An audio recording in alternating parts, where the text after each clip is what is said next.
उपवासाचे तेच पदार्थ खाऊन कंटाळा आला असेल तर आज आपण फक्त 1 वाटी साबुदाणा आणि मुठभर शेंगदाणे वापरून उपवासाचा असा चविष्ट पदार्थ तयार करणार आहोत।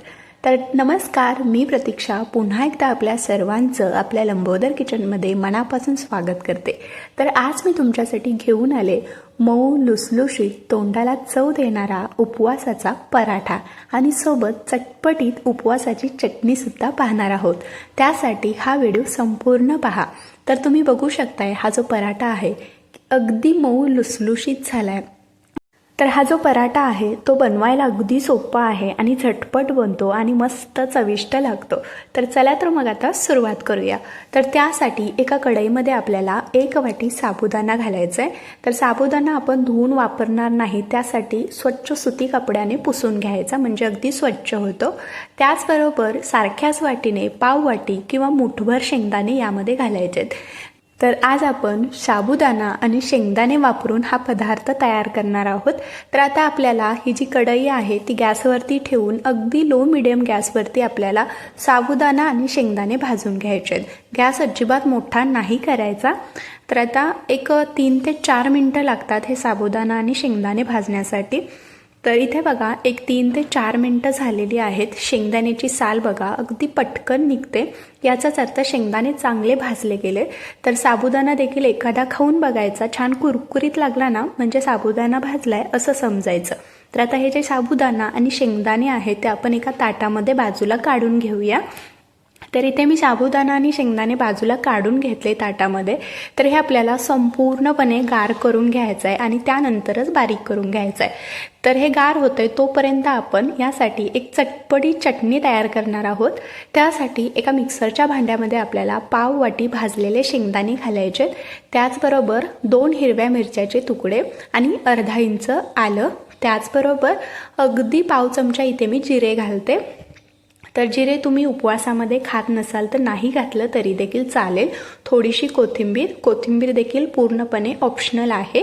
त्याचबरोबर अर्धा चमचा साखर आणि 1-2 टेबलस्पून इथे मी ताजं दही घालते। दही आणि साखर घातल्यामुळे चटणीला मस्त असा चटपटीतपणा येतो। त्याचबरोबर चवीनुसार मीठ घालूया आणि अगदी 2 ते 3 चमचे यामध्ये पाणी घालायचं म्हणजे अगदी छान याला टेक्स्चर येतं। तर आता मिक्सरमधून हे छान बारीकसर अशी चटणी वाटून घेऊया। तर इथे आपली ही उपवासाची चटपटी चटणी तयार झाले, परफेक्टच टेक्स्चर आलेलं आहे। तर ही चटणी तुम्ही उपवासाच्या डोशासोबत इडलीसोबत खाऊ शकता। तर इथे आपली ही चटणी तयार झाले। आता आपण दुसरी तयारी करून घेऊया। तर इकडे साबुदाणा आणि शेंगदाणे देखील पूर्णपणे गार झालेला आहे। तर आता एका मिक्सरच्या भांड्यामध्ये आपल्याला हे जे गार करून घेतलेले साबुदाणा आणि शेंगदाणे आहेत ते घालायचे आहेत। तर शक्यतो मिक्सरचं जे छोटं भांडं असतं ते भांडं घ्यायचं म्हणजे अगदी व्यवस्थित बारीक होतं। तर आता हे आपल्याला छान बारीकसर असं दळून घ्यायचं आहे। तर इथे बघा हे साबुदाणा आणि शेंगदाणे मी बारीक करून घेतले।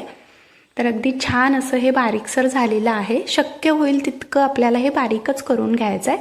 तर बाकीचं जे राहिलेलं साबुदाणा आणि शेंगदाणे होतं ते देखील मी बारीक करून घेतलेलं आहे। आता यामध्ये आपल्याला काही मसाले घालायचे आहेत। मसाले म्हणजे अगदी उपवासाला जे चालतील तेच घालायचं।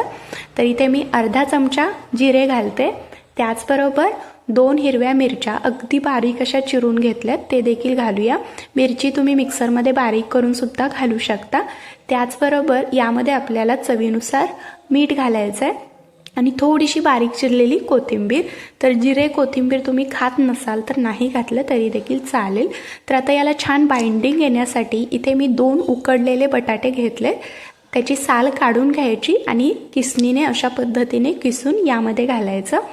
तर अजिबात आपण यामध्ये पाण्याचा वापर न करता फक्त बटाट्यामध्येच हे पीठ मळून घेणार आहोत। तर आता हे सुरुवातीला छान व्यवस्थित मिक्स करून घ्यायचं आणि याचा घट्टसर असा गोळा तयार करून घ्यायचा आहे। तर तुम्हाला बाइंडिंगसाठी थोडंसं कमी वाटत असेल तर एखादा अजून उकडलेला बटाटा घालू शकता किंवा 1-2 चमचे पाणी घातलं तरी देखील चालेल। तर आता हे व्यवस्थित आपल्याला मळून घ्यायचं आहे। तर अगदी साध्या सोप्या पद्धतीने आणि अगदी झटपट हा पदार्थ तयार होतो आणि चवीला देखील अगदी मस्त लागतो। तर इथे बघा हा गोळा मी तयार करून घेतलेला आहे. अगदी 2 उकडलेले बटाटे यासाठी पुरेसे झालेत. अजिबात मी इथे पाण्याचा वापर नाही केला. तर आता हे भिजत ठेवण्याची अजिबात गरज नाही. तर आता आपण याचे छोटे छोटे गोळे तयार करून घेऊया. जर तुम्हाला उपवासाचे तेच पदार्थ खाऊन कंटाळा आला असेल ना, तर हा पदार्थ एकदा नक्की करून पहा. बनवायला देखील अतिशय सोपा आहे आणि हा पदार्थ खाल्ला ना तोंडाला चव येते. तर इथे बघा हे सगळे गोळे मी तयार करून घेतलेले आहेत. आता आपल्याला हे लाटून घ्यायचं आहे. यामधला मी एक गोळा घेतला आहे. तर इथे मी हे पीठ जे आहे ते साबुदाण्याचं पीठ घेतलं आहे. तर घरीच मी साबुदाणा हलकासा गरम करून मिक्सरमध्ये बारीक करून घेतले आणि तेच पीठ मी इथे वापरते. तर आता आपल्याला हा जो पराठा आहे किंवा पोळी आहे ते आपल्याला लाटून घ्यायचे. तर अगदी हे पीठ थोडंसं घट्टसर असल्यामुळे कडेने चिरा पडतात, पण आपल्याला हे थोडंसं चिटकवून घ्यायचं आहे आणि त्यानंतर हे लाटून घ्यायचं आहे. तर अगदी एकसारखा आकार नाही आला, पण आपण छान असा याला एकसारखा आकार देण्यासाठी इथे मी एक डब्याचं झाकण घेतलं आहे. काठाचं झाकण घ्यायचं आणि अशा पद्धतीने हलकंसं प्रेस करून आपल्याला याचा मस्त अशी गोलाकार पराठा तयार करून घ्यायचा आहे. तर इथे आपला हा एक उपवासाचा पराठा तयार झालेला आहे. अगदी छान असा हा पराठा तयार होतो. तर तुम्ही याच्या छोट्या छोट्या पुऱ्यासुद्धा तयार करून घेऊ शकता आणि त्या तळून जरी घेतल्या ना तरी देखील अगदी मस्त लागतात. तर इथे आपला हा एक पराठा तयार झाला आहे. आता आणखीन एक पराठा आपण तयार करून घेऊया. तर याआधीही मी तुमच्यासोबत उपवासाचे पौष्टिक लाडू कसे बनवायचे याची सुद्धा रेसिपी शेअर केलेली आहे. त्याची लिंक मी डिस्क्रिप्शनमध्ये दिले, तिथे जाऊन तुम्ही बघू शकता. तर बघता बघता इथे आपला हा दुसरा पराठा देखील तयार झाला आहे.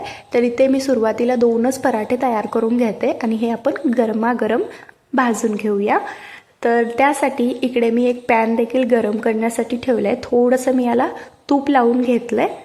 तर आता यावरती आपण हा जो लाटून घेतलेला पराठा आहे तो घालू आणि अगदी छान थोडंसं दोन्ही बाजूने तूप लावून घ्यायचं आणि मस्त खमंग असा हा पराठा आपल्याला लो मिडियम गॅसवरती भाजून घ्यायचा आहे. तर अगदी सोपी पद्धत आहे आणि अगदी कमीत कमी साहित्य वापरून आज आपण हा पराठा तयार केलेला आहे. तर दोन्ही बाजूनी मी थोडंसं तूप लावून घेते. तुपाऐवजी इथे तुम्ही तेलाचा सुद्धा वापर करू शकता. तर इथे आपला हा एक पराठा भाजून तयार झाला आहे. रंग देखील अगदी सुरेख आला गेला आहे. मस्त खमंग झालेला आहे आणि अगदी मऊ लुसलुशीतसुद्धा आहे. तर आता याच पद्धतीने आपण जो दुसरा पराठा देखील लाटून घेतलेला तो सुद्धा भाजून घ्यायचा आहे. जर तुम्ही माझ्या या चॅनलवरती पहिल्यांदाच आला असाल किंवा माझे व्हिडिओ पहिल्यांदाच पाहत असाल तर व्हिडिओ आवडला असेल तर नक्कीच एक लाईक करा आणि चॅनलला सबस्क्राईब करायला देखील विसरू नका. तर इथे आपले हे गरमागरम खमंग मऊ लुसलुशीत असे उपवासाचा पराठा तयार झालेला आहे. दिसायला जेवढा भारी दिसतोय ना तेवढा चवीला अप्रतिम लागतो. सोबत आपण उपवासाची चटपटीत चटणीसुद्धा बनवले, त्यामुळे खायला देखील अगदी मजा येते. तर तुम्हाला मी दाखवते देखील बघा. अगदी मऊ लुसलुशीत आहे. तुम्ही जर दिवसभर जरी हा पराठा ठेवला ना तो असाच मऊ लुसलुशीत राहणार आहे. तर या पद्धतीने तुम्ही देखील असा उपवासाचा पराठा एकदा नक्की करून पहा. व्हिडिओ आवडला असेल तर लाईक करा, चॅनलला सबस्क्राईब करा. पुन्हा भेटू अशाच एका नवीन आणि छानशा रेसिपीसोबत. तोपर्यंत धन्यवाद.